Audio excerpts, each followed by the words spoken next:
Welcome to Donmar TV News Channel. Magandang hapon po sa inyong lahat. It's 3:30 in the afternoon here in the Philippines at pag-uusapan natin pa rin yung nangyari sa China na tinutukan itong Philippine Coast Guard ng military grade laser. Nag-create nga ito ng tension, ngunit sa latest na balita ngayon, itong China, no? Una nating topic na ibabalita na itong China i-deny nila itong akusasyon ng Philippine Coast Guard. Okay? Yan ang pag-uusapan natin. Pangalawa nating pag-uusapan ay itong si Professor Clarita Carlos nga. May idea siya, may suggestion siya dito sa ating Presidente Bongbong Marcos. Yan ang itatalakay natin kung ano ang kanyang suggestion. Pero kinontra rin ito ng former security advisor na si Banlawi. Okay? Ito ang pag-uusapan natin. Ititimbang natin kung sino sa kanila ang para sa inyo ang tama na gawin dito sa tension nga ng China at Pilipinas. Okay?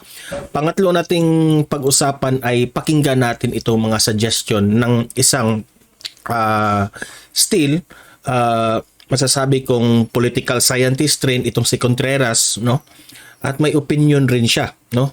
Para sa akin magkaparehas sila ng opinion dito kay Sasrogando. So ito yung tatlo na video na ipapakita ko sa inyo at magre-react tayo dito. Okay? Pero bago pa lang natin ito ipapakita sa inyo, help me na i-like at i-share itong video natin sa Facebook at sa YouTube para kakalat ito sa taong bayan. Importante na itong mahalagang impormasyon ay kakalat ito sa Pilipinas sa taong bayan. Okay? Like and share sa Donmar TV. 1, 2, 3, go! Thank you very much. Kung bago ka pa lang dito sa aking channel, sa aking page, please consider na i-subscribe at i-follow para lagi kayong updated sa mga balita na kagaya nito, update ng ating Presidente Bongbong Marcos, our Vice President, at sa mga nangyari ng yung ating tungkol dito sa West Philippine Sea. Okay? So sabay-sabay tayo na mag-follow and subscribe sa Facebook at YouTube. 1, 2, 3, go! Thank you very much. Punta tayo dito sa ating unang topic na dininay nga ng Chinese na government itong nangyari sa pagtutok ng military grade laser ng barko ng Philippine Coast Guard. Pakinggan natin kung ano ang kanilang explanation tungkol dito at magre-react tayo. Okay? Let's play the video. The Philippine Coast Guard, or PCG, on Thursday, February 16, blasted the statement of Chinese Foreign Ministry spokesperson Wang Wenbin in connection with the February 6 laser pointing incident in Ayungin Shoal in the West Philippine Sea. In a radio interview, PCG advisor for Maritime Security and spokesperson for WPS, Commodore J. Tariela, has belied the statement of the Chinese Foreign Ministry that the Chinese Coast Guard was only using handheld equipment to measure the distance and speed of the Philippine ship and signal directions for navigation safety. So ito yung sinabi ng China. Dininay nila yung laser pointing na yan. Okay? Ang sinabi nila, yung tinutok na laser sa PSG ay para raw yun susukat sa layo ng barko.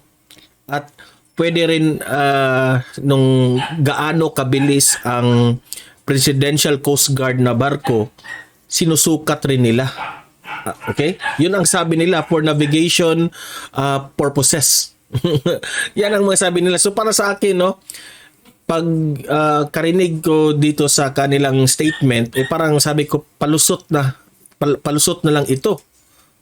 Earlier, Wang, at a press conference on Wednesday, February 15, has mentioned that a Chinese Coast Guard ship only used a handheld laser just to measure the distance and speed Measure the distance and speed sa Philippine Coast Guard na barko. Yan ang sabi ng China, kaya dininay nila. Including the Philippine ship to ensure for navigation safety.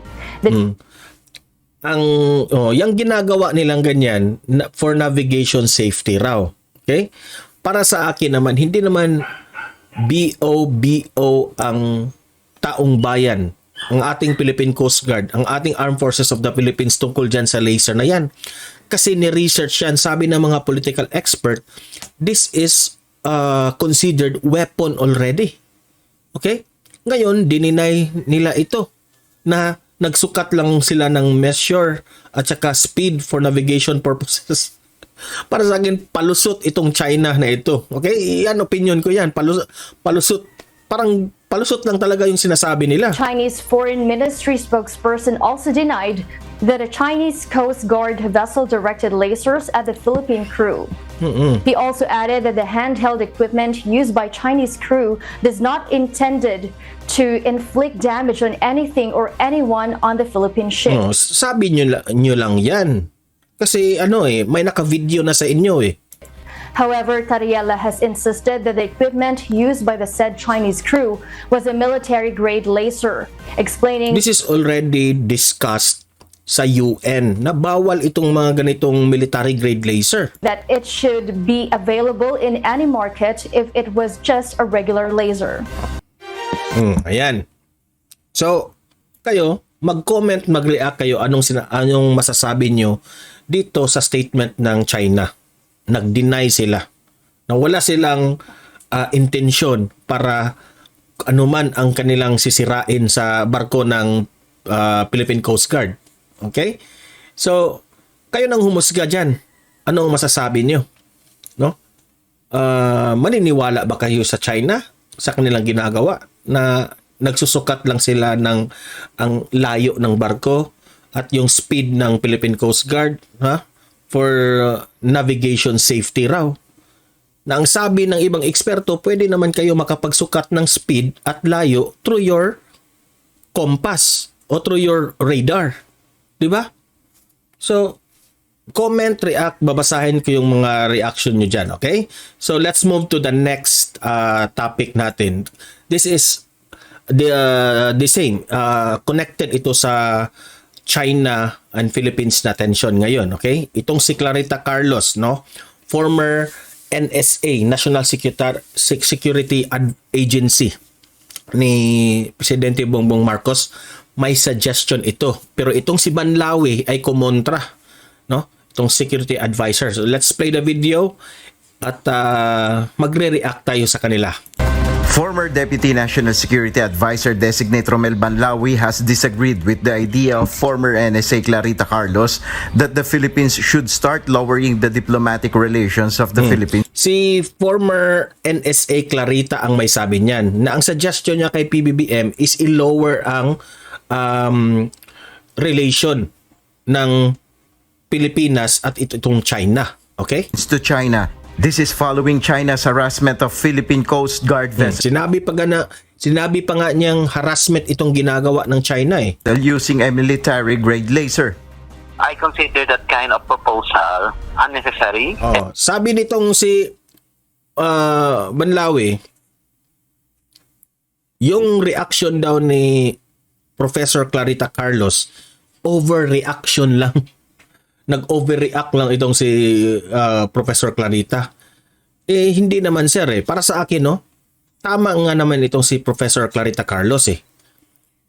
Kasi, matagal na yung ginagawa ng China. Okay, panoorin muna natin itong sabi ni Banlawi.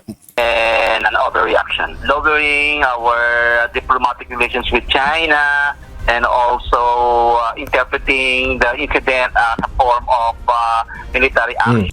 Sabi nitong si Banlawi, kapag i-lower daw ang relasyon natin dito sa China, magka-cause daw ng conflict at tension.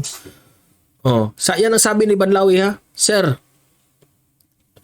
nag-cause na nga ng tension eh. Kahit hindi pa nga ni-lower yung diplomatic relation natin with China, nag-cause na nga ng tension. Tinirahan na nga tayo ng laser. Bully na nga sila sa atin. Naisip mo ba yan? Or talaga bang security advisor ka? No? Para sa akin tama si Clarita Carlos eh. Talagang ipakita natin sa bansang China na hindi tayo takot sa kanila. No? Hindi naman tayo makipaggiyera pero ipapakita natin sa kanila nakarespeto tayo.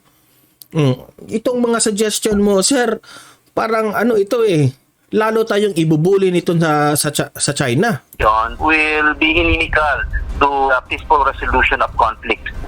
Peaceful, sabi mo peaceful resolution of conflict. Kung yung mga suggestion mo na i-maintain lang natin yung relation ng China, lagi na lang mayroong ganito. 'Di ba? The act of lowering the diplomatic relation is a sign, is a move na parang ipinakita natin ng China na hindi natin nagugustuhan ang kanilang ginagawa. And they have to make action. Kaya nga, nagpakita tayo ng lowering of diplomatic relation. Gagawin yan. Yung suggestion niya ni Professor Clarita para ipakita sa China na tayo ay karespeto na bansa. Hindi basta-basta ibubuli lang ng malalaking bansa kaya ng China. That's how China see it.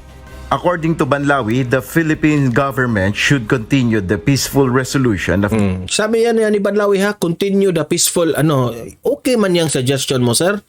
Pero hindi to the point na hayaan na lang natin ang mga ganitong bagay na tutukan tayo ng laser, kawawa yung mga Philippine Coast Guard natin, no? They should be held liable sa kanilang ginagawa, no? Dapat yung Pilipinas, no, suggestion ni Professor Clarita, should make an action, a move na mapansin ng China na hindi natin nagustuhan ito. the maritime dispute in the West Philippine Sea. He also said that the two countries must immediately implement the bilateral agreement that was signed Kabago-bago pa lang pumunta si Presidente Bongbong Marcos sa China, may agreement sila. Tapos may nangyari ng ganito. during President Ferdinand Marcos Jr. visit in Beijing last month, particularly the arrangement for the establishment of a communication mechanism on maritime issues between the Department of Foreign Affairs and the Ministry of Foreign Affairs of China. We need to implement that agreement between the two concerned implementing agencies. So in the case of the situation on the ground, that means strengthening communication procedures between their respective coast guards. Last Tuesday, February 14, President Marcos Jr. summoned Chinese ambassador to the Philippines, Wang Xilian, over the said latest aggressive act of the Chinese Coast Guard at Ayungin Shoal. Nel Maribuhok, UNTV News and Breast. So, kayong mga audience ko dito, mag-comment, mag-react sa balitang ito. Saan ba ang suggestion ang nagugustuhan nyo? Kay Banlawi o kay Professor Clarita Carlos? Okay? Comment, react, babasahin natin yan. Pangatlo nating pag-uusapan ay itong si Professor Contreras. Ito, matalino ring professor na ito eh. So, pakinggan natin ang kanyang mga suggestions rin tungkol dito sa nangyari ng China at Pilipinas. SMNI. Truth that matters. Sa ibang balita naman, pinayuhan ng isang kilalang political analyst at geopolitics expert na si Professor Ana Malindog-Uy ang pamahalaan na maghinay-hinay sa desisyon nito, lalo na sa gitna ng lumalalang tensyon sa pagitan ng Amerika at China. Si Paul Montibon magbabalita. Sa panayam ng SMNI kay Professor Ana Malindog-Uy, na kilalang political analyst sa bansa, pinayuhan nito ang kasalukuyang administrasyon na huwag magpadalos-dalos sa mga desisyon nito lalo na sa usapin na makakaapekto sa relasyon ng Pilipinas sa Amerika at China. Isang bagay anya ito na dapat mapag-aralan ng mga ahensya ng pamahalaan na huwag maglabas ng mga pahayag kaugnay sa isang issue na hindi na pag-uusapan ng maayos. Tama nga naman itong si political expert Contreras na yung mga galaw na mga nangyari between China and Philippines dapat hindi isa publiko o hindi imedya kaagad, no? Lesson ito ng Philippine Coast Guard. Kasi ito ay mas lalong nag-create ng tension eh. Kasi sometimes itong media naman pina-exaggerate yung mga balita ng mga sangkot na individual o bansa. Kaugnay pa rin ito sa nangyaring paggamit di umano ng green laser ng Chinese Coast Guard sa isang barko ng Philippine Coast Guard sa Ayungin Shoal na bahagi ng West Philippine Sea. Ito'y sa gitna ng rotation and resupply mission ng pamahalaan sa mga sundalo nitong nakabase sa Ayungin. Napag-usapan na rin ito ng pamahalaan at embahada ng Pilipinas. Pero ayon sa profesor, may tamang lugar para pag-usapan ang nasabing mga isyu at hindi sa media na maaaring makapagpalala ng Correct. tensyon ng dalawang bansa. Ang problema kasi ng Pilipinas ganito, yung mga sensitive na issue that you should resolve it sometimes in a low-key way, hindi mo dapat ilagay na yan sa media kasi hindi naman dapat lahat ilalagay mo sa media, lalo na kung hindi pa nakaklarify yung mga issues with the counterpart. Now, ilagay mo yan sa media, it creates, you escalate the tension. Ang tanong, why do we have to do it? Na alam naman natin na may escalate ang tension given na tension-driven na ang political relationship natin with China. Kasi kung matatandaan natin, no, itong laser na nangyari kay sa China, ikumalat na ito sa buong mundo. Nagre-react na nga ang ibang bansa eh. Yung Amerika, yung Japan, Australia, Canada, nagre-react na dito eh.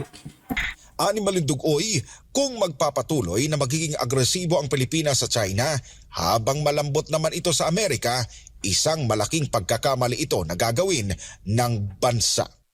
Everything has to be discussed and talked about. Pero kung ganito lang, batuhan lang tayo ng batuhan, maglalabas tayo dito, magpapopularize tayo sa media, mag-megaphone diplomacy ka, magagalit yung kabila, the same way happens, at the end of the day, we will end up fighting against China, which is the worst Correct. ever possible scenario, and we don't want that.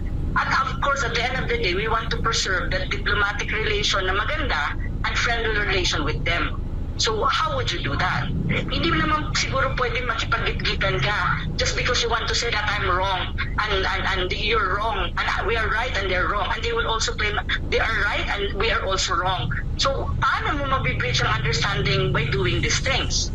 There's no understanding there. It would lead to quarrel and it would lead to a bigger things, escalated things, not just kulord. I'm telling you, it will not be on our advantage. Giit pa ng profesor, maaari naman anyang maresolba ang isang bagay sa tahimik na paraan na hindi ikababahala ng publiko. Sometimes, diplomacy is not all about media. Diplomacy sometimes has to be quiet. Yun eh. Hindi ko nga maintindihan why it has to be like Mga media dyan, no? Iwasan rin natin yung mga exaggeration ng balita. Sometimes exaggeration na eh. done like that eh. In other countries, they don't do that eh. Especially if sensitive yung issue.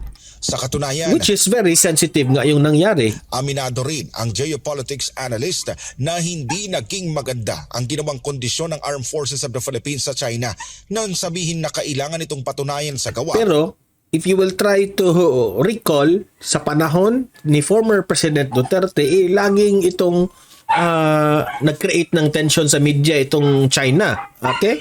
Ang pagkakaibigan ng Pilipinas at China. Giit na Malindugoy, hindi dapat na humingi ng kondisyon ang Pilipinas sa China gayong hindi nito kayang ipakita ang pagkakaibigan ng dalawa. I'm sorry, hindi pala Contreras itong expert nito. Malindugoy, sorry. Malindugoy yung pangalan ni Madam, no? Sorry. Kasi yung Contreras, iba pala yun. Tapos nasuportahan ng Marcos administration ang paglalagay ng dagdag na EDCA site sa bansa. Yun ang mahirap eh. Kasi they're saying, Ayan. you Professor Ana Malindugoy. Yung Contreras, lalaki pala yan. Sorry. My fault. should show that you're a friend to us. But what about us? Are we showing that we're a friend of them? Yun eh. You ask from something, you should give it to them too. But we Correct. have done so many things the past few weeks that makes them irritated. So anong gagawin mo? Ang tanong kasi dito, makikipag-gitgitan ka ba sa China on these things? Do we really think we will win over them? Of course not. Sa kabilang banda, kasunod ng insidente sa Ayungin Shoal, nilinaw ng Philippine Navy Western Command na patuloy ang kanilang regular na pagpapatrolya sa buong lugar na pag-aari ng Pilipinas, batay na rin sa mandato ng Sandatahang Lakas ng Pilipinas na protektahan ang soberenya ng bansa. Para sa Pilipinas kung mahal, nag-uulat Paul Montimon, SMNA News. Okay. Ang sa akin lang dito, no, itong mga suggestion ni Professor Uy,